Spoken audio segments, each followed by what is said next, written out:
Hello everyone, this is Nilesh Kumar Gupta and you are watching NG Physics classes. Well, पिछले term पे मैंने आप लोगों को बताया था कि वन डायमेंशनल इलास्टिक कोलिजन में दो बॉडीज़ जब स्ट्राइक करती हैं तो स्ट्राइक करने के बाद उनकी वेलोसिटीज़ क्या आती हैं, राइट? उनके लिए हम लोगों ने फॉर्मूला डेवलप किया था v1, फर्स्ट ऑब्जेक्ट जो था उसकी फाइनल वेलोसिटी v1 बराबर जो हमारी आई थी that was m1 minus m2 into u1 upon m1 plus m2 plus 2m2 u2 upon, clear है? जैसे v1 का निकाला उसी के अकॉर्डिंगली हम लोग v2 का निकाल लेंगे। उसका निकालने के लिए क्या करेंगे? हाँ, जुगाड़ मालूम है ना आपको, m1 की जगह m2, m2 की जगह m1, u1 की जगह u2, u2 की जगह u1। सीन क्लियर है सभी को? किसी को कोई दिक्कत? आगे बढ़ूं? चलिए तो आगे बढ़ते हैं। इसके बाद नेक्स्ट क्वेश्चन क्या है हमारे सामने, बताएं। इसके बाद आगे बढ़ते हैं। अब हमें एक न्यूमेरिकल दिया गया है और उस न्यूमेरिकल में हमसे बोल रहा है एक बॉल है और उस बॉल का जो मास है ना वो 10 ग्राम है। कितना है? 10 ग्राम। ये मैंने बॉल बना दी एक, ये मैंने बॉल बनाई है, सब लोग देख पा रहे हैं प्रॉपर? ये जो बॉल है इस बॉल का मास 10 ग्राम है। हम लोग इस ऑब्जेक्ट को m1 से शो करते थे, यानी उसने कहीं ना कहीं हमें m1 की वैल्यू दे दी। कितनी दे दी है? 10 ग्राम। बात समझ में आ रही है सभी को? अब वो कह रहा है 10 ग्राम की जो बॉल है ना वो 10 मीटर पर सेकेंड की स्पीड से मूव कर रही है in the direction of x axis. तो आप लोग मुझे बता सकते हैं बॉल किस तरफ जा रही है? तो एक्स एक्सिस में मालूम है जई लंग होता है, बोलो भैया। तो this ball is moving with velocity 10 metre पर सेकेंड। आप लोग इसकी वेलोसिटी को u1 बोलते थे अगर आपको याद हो तो u1 हमको कितना दे दिया? 10 मीटर पर सेकेंड। सीन क्लियर है? कोई दिक्कत? सबको बात समझ में आ रही है? अब वो कह रहा है ये जो बॉल जो मूव कर रही है ना, मूव करते करते ये दूसरी बॉल जो है वो 100 ग्राम की है। कितने ग्राम की है? ये दूसरी बॉल मैंने मान ली m2 बराबर 100 ग्राम। लिख दूं मैं यहां पर m2 इज इक्वल टू 100 ग्राम। ये दूसरी जो 100 ग्राम की बॉल है ना, तो वो कह रहा है ये बॉल स्टेशनरी पोजीशन में। स्टेशनरी पोजीशन बोले तो रेस्ट पोजीशन, रखी हुई पोजीशन। अगर रखी हुई पोजीशन में तो इसकी वेलोसिटी कितनी होगी? 0। तो इसकी वेलोसिटी में क्या लिख दूं भैया? u2 is equal to 0। Scene clear है? कोई दिक्कत? तो वो कह रहा है जब ये 10 ग्राम की बॉल स्टेशनरी पोजीशन में जो 100 ग्राम की बॉल रखी है उससे टकराती है, तो टकराने के बाद सपोज करिए ये टकरा गई, ये बॉल इससे टकरा गई। ये 10 ग्राम की है, 100 ग्राम की है, इसलिए मैंने एक छोटी एक बड़ी बनाई है। कहानी समझ में आ रही है आप सभी को? कोई दिक्कत? आगे बढ़ जाऊं। अब ये दोनों बॉल आपस में एक दूसरे के साथ स्ट्राइक कर रही हैं, तो स्ट्राइक करने के बाद वो कह रहा है पहली बॉल की वेलोसिटी कितनी होगी और दूसरी बॉल की वेलोसिटी कितनी होगी। क्वेश्चन समझ गए आप लोग भैया? बोलो भैया। किसी को कोई दिक्कत? यहां तक सबको सारी बात समझ में आ रही है? बढ़ जाऊं आगे। तो हमारा पर्पस क्या है भैया? हमें v1 की वैल्यू निकालनी है और v2 की वैल्यू निकालनी है। यही हमारा क्वेश्चन है। तो चलिए भैया देखते हैं हम लोग इसे। कहानी समझ गए ना? पूरी क्वेश्चन समझ में आ गया ना सभी को? Again I repeat the question. He is telling you there is a ball of mass 10 gram which is moving with velocity 10 meter per second and it strikes with a ball of mass 100 gram which is in stationary position. If this collision is one dimensional elastic collision, then after the collision find the value of final velocities of first ball and second ball, यानी v1 और v2 की value find out कर दें। Ready everyone? चलो तो शुरुआत करते हैं। v1 फॉर्मूला पढ़ा है मैंने बचपन में, बोला भैया? v1 is equal to m1 minus m2 into u1 upon m1 plus m2 plus, बुरा तो ना लग रहा? बढ़ जाऊं आगे। अगर ये कथा आपको समझ में आ रही है तो गौर से देखिएगा, u2 तो 0 है, तो जे वाला टर्म तो हलवा हो गया। समझ ही गए होंगे कैसे? क्योंकि u2 0 है। अब 0 के बगल ते जे किते को बड़े सेंसा बने रहे, 0 ने आयनों को की ना सुनी। सही बोल रहा हूं ना? तो ये न्यूमरेटर 0 हो गया। अब 0 के अपॉन में जे कछु बन और है 0, तो ये टर्म खत्म। बात समझ में आ रही है सभी को? आगे बढ़ जाऊं? चलो अच्छी बात है। तो गांव वालों V1 is equal to M1 कितना है 10 ग्राम, M2 100 ग्राम, U1 10, M1 plus M2 10 plus 100, बोलो भैया प्लस, यहाँ पे लिखू जीरो ही लिख दूँ डायरेक्ट, समझ जाओगे, समझ तो जाओगे ना, के बाद में मूड में हेरी कराओगे हमारी, समझ जाओगे जीरो। हाँ मान है, कितने अच्छे बच्चे हैं, भगवान के हाल मान जाते हैं। तो V1 इज इक्वल टू, यहाँ तक सीन क्लियर है सभी को? Come on tell me 10 minus 100, जोर से बोलो, अरे तो चिल्ला के रहे हो तो यार, इंटू 100 अपॉन, सीन क्लियर है? 0 से 0, समझ गए? तो V1 is equal to minus 90 में 11 का डिवाइड करूंगा, चलो भैया 11 8 जे 88, बच्चे 2, बोले भैया डेसिमल लगाया, 0 बढ़ाया, कितना हो गया 20, 11 बन जा, बच्चे डेसिमल लगो, 0 बढ़ जाएगी, कितना हो गया है 90 हो गया, कितनी बार जाएगा, आपका देता ही रहूं, बहुत है, क्लियर है? तो ये आ गया माइनस 8.18 मीटर पर second. I hope you understand. ये फाइनल वेलोसिटी आ गई बेटा, यानी स्ट्राइक करने के बाद फर्स्ट ऑब्जेक्ट जो है उसकी वेलोसिटी ये होगी।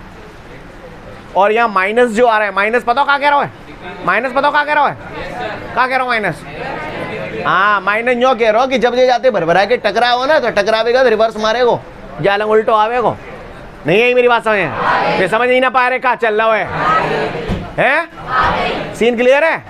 आगे बढ़ जाऊं, अब कहाँ निकालना है V2, तो V2 बराबर, चलो बना फॉर्मूला, बोलो क्या लिखूं, M2 minus M1 into upon plus, जोर से बोलो, कहाँ बड़बड़ा रहे हो, ज्वाइन जबर नहीं कर रहे हो? सीन क्लियर है सभी को? कोई दिक्कत? इसके बारे में कुछ कहना चाहोगे? ये तो सेंसा है गो। तो V2 बराबर 0 प्लस 0 क्यों किया, समझ गए ना? अच्छी बात है। चुप है, M1 कितना है, कहाँ है, ये रहा U1। ये भैया कौन बात कर रहा है, मेरा जोड़कर निवेदन है, वैसे ही मान जाए तो ज़्यादा अच्छा है।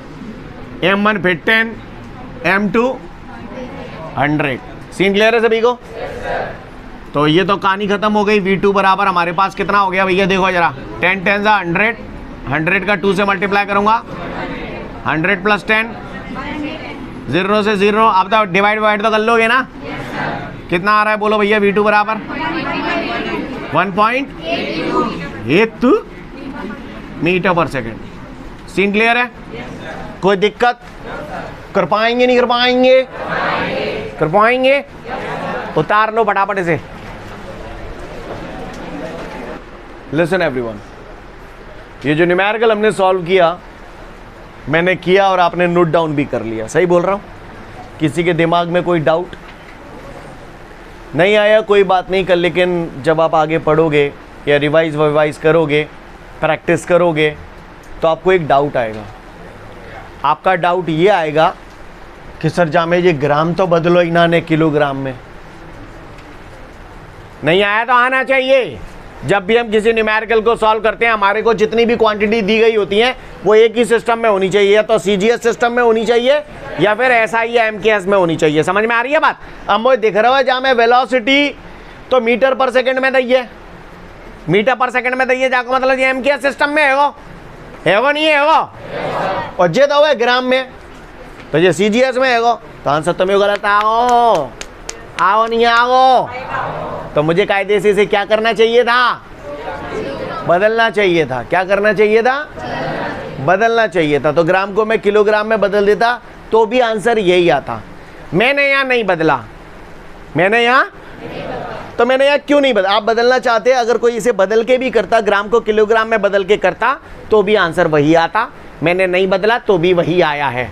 मुझे दिख रहा था इसलिए मैंने नहीं बदला। क्यों नहीं बदला? देखिए इधर, पहले आप में एक बात बताओ, 2 रुपया में 3 रुपया जोड़ेंगे तो क्या होगा? 5 केला रुपये ही आएंगे। रुपया में रुपया जोड़ेंगे तो रुपये ही आएंगे। 2 apple plus 3 apple is equal to, apple में एप्पल जोड़ेंगे एप्पल ही आएंगे। सही बोल रहा हूं ना? 10 ग्राम प्लस 50 ग्राम, ग्राम में ग्राम जोड़ेंगे ग्राम ही आगो। 50 ग्राम माइनस 10 ग्राम, ग्राम में ते ग्राम माइनस करेंगे ग्राम ही आगो। आगो नहीं आगो? अब मैंने क्यों ना बदलो वो मैं बताऊं। आओ देखो, मास में से मास माइनस कर रहा हूं तो मास ही मिलेगा, यानी इसकी यूनिट ग्राम।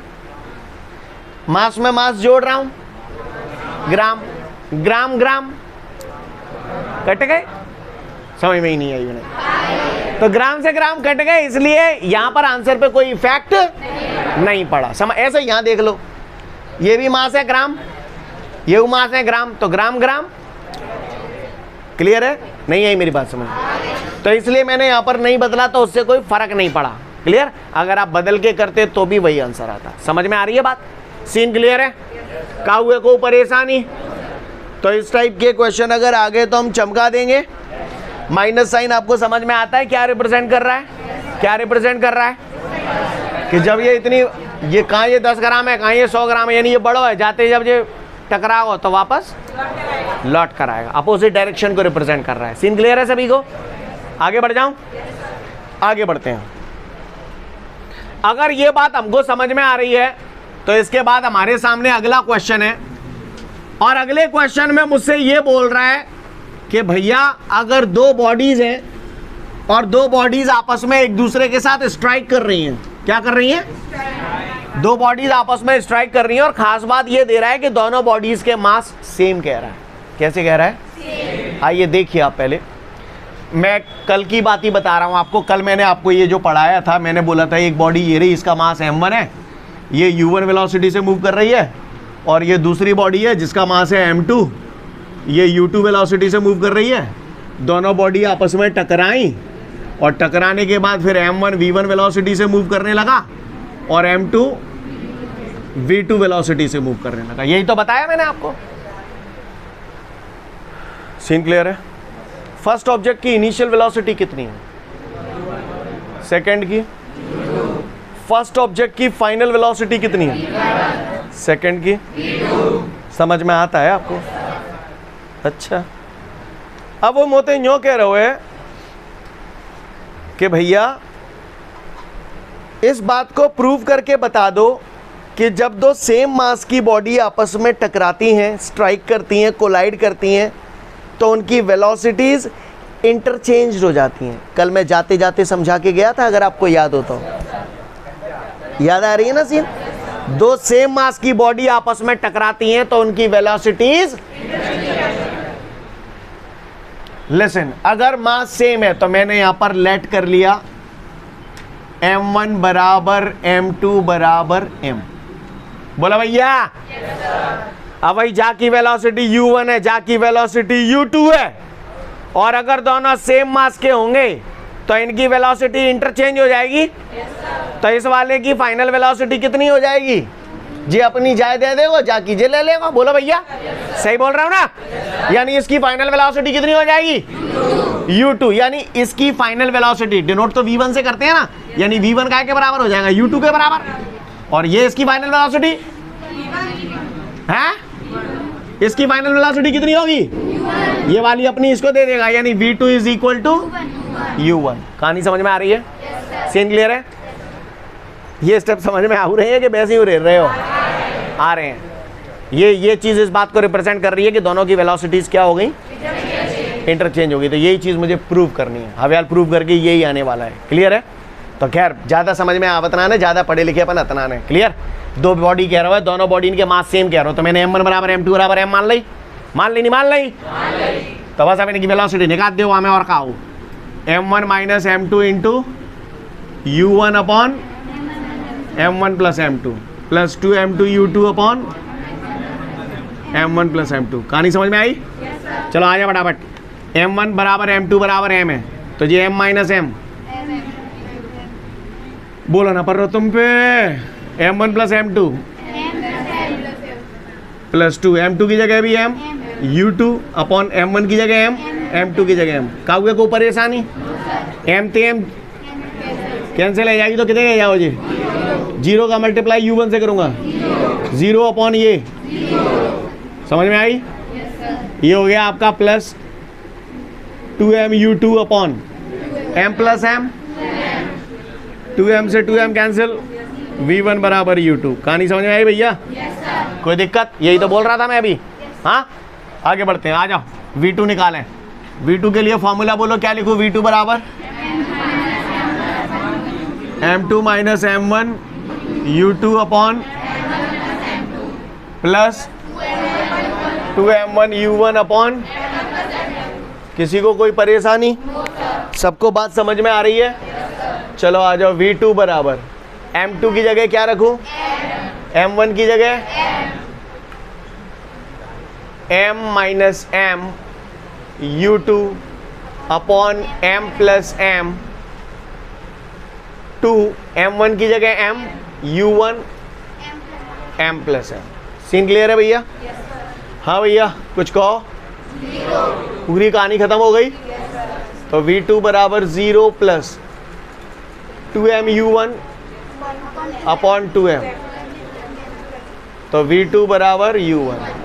ये इक्वेशन क्या कह रहे हैं, समझ में आ रही है बात? ये इक्वेशन इस बात को कह रहे हैं कि जब दो सेम मास की बॉडी आपस में एक दूसरे के साथ स्ट्राइक करती हैं तो उनकी वेलोसिटीज इंटरचेंज हो जाती हैं। समझ में आ रही है बात? कोई दिक्कत? सीन क्लियर है? देख लो फटाफट, समझ जाओगे।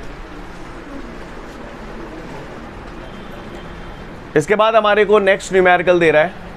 इसमें कुछ करने जैसा नहीं, अपने आप में न्यूमेरिकल है, बस यहाँ नंबर्स की बजाय वेरिएबल्स दिए गए हैं, है ना। अगले न्यूमेरिकल में वो हमसे बोल रहा है कि दो बॉडीज हैं। क्या? दो बॉडीज हैं। ये तो अपन कल पढ़ चुके हैं इस कहानी पूरी, मैं कुछ नई चीज़ नहीं बता रहा हूँ। M1 U1 M2 U2 ऐसे टकराए गई, टकराए के बाद इनकी फाइनल वेलोसिटी जी रही। मैंने को नौ काम तो ना करो, कचू कद दो का बोलो। अब वो मोते कचू कह रहे है, वो मुझसे ये कह रहा है, पहले आप बताओ जहां में टारगेट बॉडी कौन सी है? M2। समझ गए? समझ गए? समझदार हो? यूँ कह रहे हो टारगेट बॉडी रेस्ट में है, क्या कहना चाहता है? अबे रेस्ट में तो मैं समझ गया, टेस्ट हुआ जो तो मैं ही कह रहा हूँ। U2 is equal to 0। Target body अगर रेस्ट पोजीशन में, यानी टारगेट बॉडी मूव नहीं कर रही है, और टारगेट बॉडी अगर मूव नहीं कर रही है तो इसका मतलब उसकी वेलोसिटी 0 है। Yes sir? नो? तो टारगेट बॉडी रेस्ट में, इसका मतलब उसने क्या दे दिया आपको? U2 बराबर, बोले भी खराब है ना, U2 बराबर 0। ऐसा कहिए माने मोते। अब मुझे तीन पोजीशन में वेलोसिटी जानना चाहता है, इनकी फाइनल वेलोसिटी, तीन अलग अलग सिचुएशन में। पहली सिचुएशन में मुझसे कह रहा है कि दोनों बॉडीज के मास सेम है, टारगेट बॉडी रेस्ट में और दोनों बॉडीज के मास सेम है। तो मैं फर्स्ट सिचुएशन सॉल्व कर रहा हूं, गौर से देखिएगा। फर्स्ट सिचुएशन में उससे मुझसे बोला है M1 is equal to M2, तो मैंने M1 बराबर M2 बराबर M मान लिया। काचू गलत कर दो, मैंने नहीं कर दो तो बताओ आप, ना नहीं तो फिर सुनो आप। जे धरी हुई है, कुछ याद आ रहा है कौन सा सीन है कल को? समझ गए ना? तो V1 is equal to M1 की जगह भी M रख दूंगा, M2 की जगह भी M रख दूंगा। थोड़ा डायरेक्ट खेलूं फिर रहना हूं, डरब तो नहीं जाओगे? तो M1 की जगह M धर दो, M2 की जगह M धर दो, तो M माइनस M, 0 के बगल थे U1, 0 के नीचे जो कितने बड़े सेंसा बने रहे। कर लाऊं? बुरो तो ना लग रहा हो कि कर लाऊं, रख लाऊं? समझ गए ना? 0 क्यों धर दो? प्लस U2 कितने? कुछ कहो।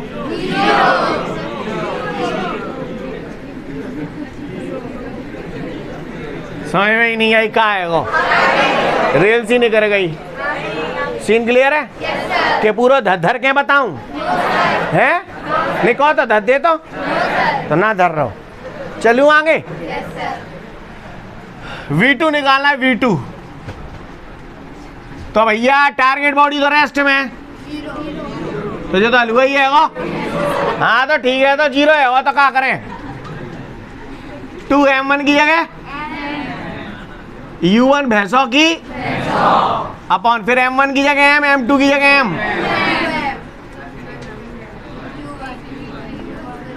नहीं यही बात समझ में? समझ में नहीं आ रही, यही का है वो है। सीन क्लियर है? सोच लो, सोच लो। तो फर्स्ट केस देख लो, फिर मैं अगले केस पे आता हूं। तो भैया मेरे को समझ में आता है, टारगेट बॉडी अगर रेस्ट में है तो यहां पर ये वाला टर्म खत्म हो गया क्योंकि u2 बराबर 0, यहां पर ये वाला टर्म खत्म हो गया u2 बराबर 0। पहला केस हमारा हो गया जो मैंने अभी मिटा दिया यहां पर, है ना। अब मैं दूसरे केस में आता हूं। दूसरे केस में मुझसे कह रहा है कि ये जो बॉडी है ना, इस बॉडी से टकरा रही है और टारगेट बॉडी रेस्ट में है। क्या? रेस्ट में टारगेट बॉडी। लेकिन उसने ये बोला है कि जो टारगेट बॉडी है ना वो बहुत हैवी है। Target body is very heavy. तो हैवी है बहुत, तो नज़ारा ऐसा हो जाएगा। क्लियर? समझ में आ रही है बात सभी को? कोई दिक्कत? तो कह रहा है जो टारगेट बॉडी रेस्ट में है वो बहुत हैवी है, यानी m2 is very much greater than m1। या मैं इसे ऐसे बोल सकता हूं, m1 is very much lesser than m2। Yes और नो? सीन क्लियर है सभी को? कोई दिक्कत? अब मुझे ये बात समझ, आप दिमाग में उतार लें, फिजिक्स में जो चीज़ें बहुत ज़्यादा छोटी हो जाती हैं उन्हें हम लोग नेग्लिजिबल कंसीडर करते हैं। नेग्लिजिबल बोले तो जीरो कंसीडर करते हैं। क्लियर? अब यहाँ पर टारगेट बॉडी बहुत हैवी है, यानी m2 बहुत बड़ा है, m1 बहुत छोटा है। तो छोटा कौन हो गया इसमें? तो m1 यहाँ पर कैसा कंसीडर करेंगे? जीरो कंसीडर करेंगे, नेग्लिजिबल कंसीडर करेंगे। अब m1 नेग्लिजिबल कंसीडर कर लो, क्या हो जाएगा बताओ भैया नज़ारा? v1 is equal to m1 अगर नेग्लिजिबल कंसीडर करूंगा तो ये खत्म जीरो, ये भी जीरो, केवल क्या बच गया? ऐसे लिख देता हूं मैं, 0 minus m2 into u1 upon 0 plus m2। ये वाला तो टर्म ही खत्म हो गया क्योंकि टारगेट बॉडी रेस्ट में है। तो लिखूं या जीरो लिख दूं? समझ गए मेरी बात को? तो v1 इज इक्वल टू ये क्या हो जाएगा? माइनस का m2 u1 अपॉन m2 से m2 कट गया तो v1 बराबर क्या आ गया? Minus u1। नहीं आई मेरी बात समझ में? सीन क्लियर है? v1 is equal to minus u1। बात समझ में आई सभी को? चलो v2 निकालते हैं। v2 is equal to u2 0 है, टारगेट बॉडी 0, तो ये तो कहानी खत्म हो गई। इधर आ जाओ, इसमें नेग्लिजिबल कौन है? m1 बहुत छोटा है, तो m1 की जगह क्या रखोगे? अब जो m1 की जगह यहाँ 0 रखोगे और 0 को जाते गुणा करोगे तो कहाँ जाओ? और 0 में जाकर डिवाइड करोगे तो कहाँ जाओ? तो v2 बराबर क्या हो गया? नहीं आई बात समझ में? सीन क्लियर है? सेकंड केस देख लें, समझ जाएंगे आप लोग। तीसरे केस की तरफ बढ़ते हैं। दो केस आप लोगों को क्लियर हो गए। यहां पर वो मुझसे बोल रहा था कि टारगेट बॉडी जो है वो वेरी हैवी है, ये बहुत ज़्यादा भारी है, तो इसलिए मैंने इसको बड़ा दिखाया है, इसको छोटा दिखाया है। सीन क्लियर है? अब वो मुझसे ये बोल रहा है कि यहां पर टारगेट बॉडी की तरफ जो बॉडी जा रही है, अब मैं इसे नॉर्मल बना रहा हूं, u2 इज इक्वल टू 0। अब वो कह रहा है टारगेट बॉडी की तरफ, टारगेट बॉडी ये है ना, इसकी तरफ ये जो बॉडी जा रही है वो बहुत हैवी है, ये बहुत हैवी है। अब बताओ भैया, आप ही बता दो, अगर ये बहुत हैवी है तो कौन बड़ा हो गया? किससे बड़ा हो गया? तो it means m1 is very much greater than m2। Clear? तो वो कह रहा है ये बहुत हैवी बॉडी अगर इससे टकराएगी तो टकराने के बाद फाइनल वेलोसिटीज कितनी आएंगी। क्वेश्चन समझ गए? और ये वही टारगेट बॉडी है। चमका दो, किसको 0 रखूं बताओ? m2 को 0 रखूंगा क्योंकि यहाँ पर m1 बहुत बड़ा है। गले में खिंच m1 बहुत बड़ा है m2 से, तो किसको नेग्लिजिबल मानूं? m2 को। तो m2 की जगह क्या चमका दूं? 0। चलिए देखते हैं। m2 की जगह 0 रखूंगा तो ये फाइनली हो गया m1 minus 0 into u1। m2 की जगह 0 रखूंगा m1 प्लस 0। सीन क्लियर है सभी को? ये तो कहानी 0 हो गई। समझ रहे हो ना बात को? तो v1 is equal to m1 u1 upon m1 से m1 v1 कहाँ आ जाओ? v1 बोल रहा हूँ, v1 नहीं आएगा भैया, समझ में आई बात? M1 से M1 कट गया, V1 बराबर, स्टेप समझ में आ रहा है आपको? कोई दिक्कत? आगे बढ़ता हूं, इधर आ जाओ, V2 निकालना है। U2 तो 0 है, तो ये तो टर्म ही खत्म हो गया, +2। इसमें नेग्लिजिबल कौन है? M2 नेग्लिजिबल है, तो M2 की जगह 0 रखूंगा, तो ये हो जाएगा 2m1 u1 upon m1 + 0। Agree करते हैं आप लोग? तो V2 बराबर आपका हो गया, 0 तो लिखने की जरूरत है नहीं, 2m1 u1 अपॉन m1 से m1 कट गया, V2 बराबर 2u1। सीन क्लियर है? समझ में आ रही है बात सभी को? देख लो, समझ जाओगे आप लोग। तीसरा केस, इसके बाद हमारे को नेक्स्ट क्वेश्चन बोल रहा है डिफाइन, अभी तक हमने पढ़ा elastic collision in one dimension, right? अब वो कह रहा है define inelastic collision in one dimension, clear, and drive the necessary relation for it. भैया इनइलास्टिक कोलिजन है, तो इनइलास्टिक कोलिजन में मैंने पढ़ा है काइनेटिक एनर्जी में तो लॉस होता है, लेकिन मोमेंटम सेम रहता है। सेम से मतलब कंजर्व्ड रहता है। मोमेंटम कैसा रहता है? कंजर्व्ड रहता है। और अगर मोमेंटम कंजर्व्ड रहेगा तो मैं लिख सकता हूं total linear momentum before collision is equal to total linear momentum after collision, जैसा कि मैंने कल परसों भी किया था। यस और नो? लिसन एवरीवन, कह रहा है दो बॉडीज हैं m1 m2 और इनिशियल वेलोसिटी u1 u2 से मूव कर रही हैं, टकरा रही हैं, टकराने के बाद इनकी फाइनल वेलोसिटीज है v1 v2। तो मैं बोल सकता हूं, जहां मैं जो अतनान है आप अपने आप ही समझ जाओगे वैसे, by the law of conservation of momentum, by the law of conservation of momentum. Law of conservation of momentum क्या कहता है हमसे? बोलो भाई, मोहते बोलोगे तो मोह सही है, जाओ ने बोल ले भाई। Total linear momentum before collision is equal to after collision. Scene clear है सभी को? मोमेंटम का फॉर्मूला का है मास इनटू वेलोसिटी। तो जाको मोमेंटम कितने गएगो? जाको मोमेंटम कितने गएगो? टोटल निकालना है तो ये हो गया total linear momentum before collision is equal to total linear momentum after collision. बोलो कहाँ लिखूं? कहानी समझ में आ रही है? तो बस कुल मिला के हमारा पर्पस ये इक्वेशन बनाना होता है। अगर ऐसे इक्वेशन बना देंगे तो इसमें जो अननोन क्वांटिटी की वैल्यू है वो फाइंड आउट कर सकते हैं। नोन क्वांटिटी की वैल्यू रख देंगे, अननोन क्वांटिटी की वैल्यू फाइंड आउट कर लेंगे। कहानी समझ में आ रही है? देख लो, समझ जाओगे। थैंक यू एवरीवन, आज के लिए पर्याप्त है। Have a great day to all of you. जय हिंद।